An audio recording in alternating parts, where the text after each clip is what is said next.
Assalamualaikum warahmatullahi wabarakatuh. Saya Nur Faizatul Iza. Di sini saya akan menjelaskan bagaimana Islam masuk di negara Myanmar. Sebelum menjadi Myanmar atau sebelum namanya berganti menjadi Myanmar, itu nama awalnya bernama Burma, yang kemudian berubah menjadi Myanmar. Agama Islam di Myanmar itu sendiri merupakan agama yang minoritas. Artinya hanya sebanyak 4% orang yang memeluk agama Islam di kawasan Myanmar. Dan rata-rata orang-orang Myanmar itu beragama Buddha. Kemudian langsung ke sejarah masuknya, Islam itu pertama kali masuk di Myanmar dibawa oleh para pedagang Arab dan mendarat pada tahun 1055 di wilayah delta sungai Ayeyarwady, Semenanjung Tanitari, dan kawasan Rakhine. Umat Islam di sana itu juga memiliki beberapa komunitas seperti orang Islam asli Myanmar itu biasa disebut sebagai Pati, sedangkan orang Islam Cina itu dikenal sebagai komunitas Patai. Selain komunitas Pati dan Patai, itu juga ada komunitas yang bernama Pegu, Tunaserim, dan juga Patain. Akan tetapi pada abad ke-19 ini, komunitas mulai berkurang dikarenakan semakin bertambahnya populasi asli Myanmar itu sendiri. Kemudian untuk asal muasal Islam di wilayah Arakan, populasi wilayah Arakan itu sekitar 4 juta jiwa dan 70%-nya itu orangnya beragama Islam.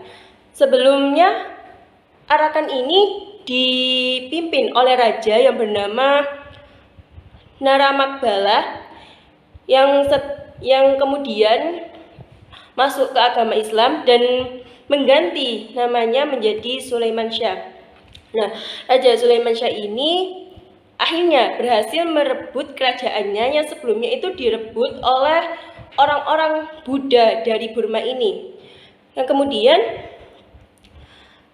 sekitar tahun 1784, kerajaan Islam ini direbut kembali oleh orang-orang Buddha Burma dan kerajaan Islam ini hanya bertahan sekitar 350 tahun. Setelah direbut, orang-orang Inggris itu datang untuk menjajah Myanmar ini.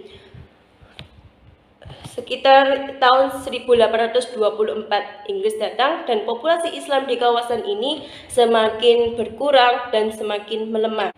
Begitu Inggris sudah ditaklukkan, artinya Myanmar sudah merdeka dari Inggris dan akhirnya pemerintah Myanmar itu sendiri memberikan janji kepada orang-orang Muslim, memberikan mereka sebuah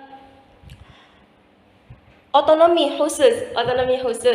Akan tetapi begitu pemerintahnya itu menjadi kuat dan menjadi besar sehingga membentuk sebuah negara, para pemerintah Myanmar itu melanggar janji mereka kepada orang Muslim. Dan mereka malah membuat populasi orang Muslim tergeser. Perlu kita ketahui bahwasanya orang-orang Muslim di wilayah Arakan ini biasa kita sebut sebagai Muslim Rohingya. Dan untuk mengenai pembantaian dan diskriminasi yang dialami orang-orang Rohingya ini, sebelum datangnya Inggris itu, orang-orang Rohingya atau orang-orang Muslim dengan orang yang bukan non-Muslim itu bisa hidup secara berdampingan dan damai.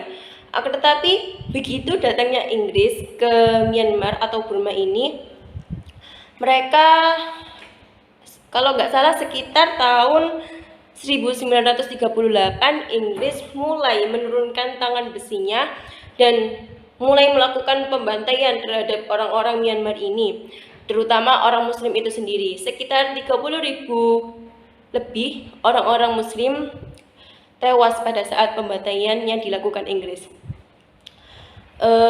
Kemudian Oh ya, tidak hanya yang dibantai orang saja, bahkan masjid-masjidnya itu juga dihancurkan. Sebanyak 113 masjid itu dihancurkan oleh Inggris. Meskipun Myanmar sudah merdeka dari Inggris, akan tetapi nasib dari orang-orang Muslim Rohingya itu juga tidak berubah. Artinya mereka juga masih mengalami pembantaian dan diskriminasi yang dilakukan oleh pemerintah Myanmar itu sendiri. Selain pembantaian yang dilakukan terhadap Muslim Rohingya, orang-orang Muslim di sana tidak diperbolehkan sholat di masjid. Bahkan kalau ada yang sholat di masjid, mereka akan langsung menembak orang Muslim tersebut. Dan lebih seringnya itu ke Muslimah Rohingya. Mereka malah lebih banyak yang mengalami diskriminasi tersebut.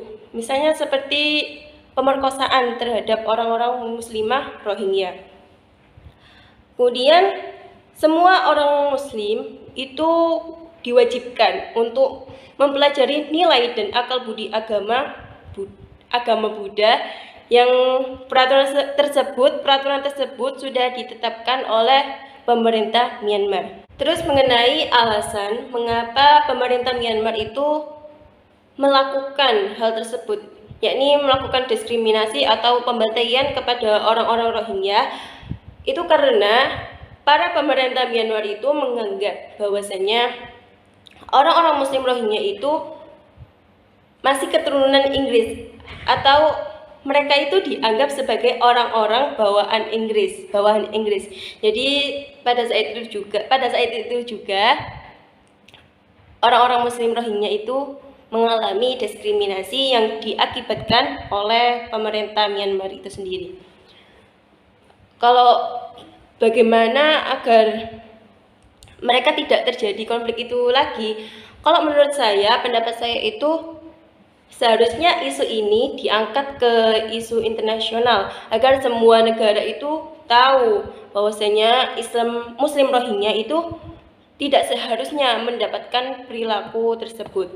Mungkin itu yang bisa saya jelaskan. Kurang lebihnya saya mohon maaf sebesar-besarnya. Assalamualaikum warahmatullahi wabarakatuh.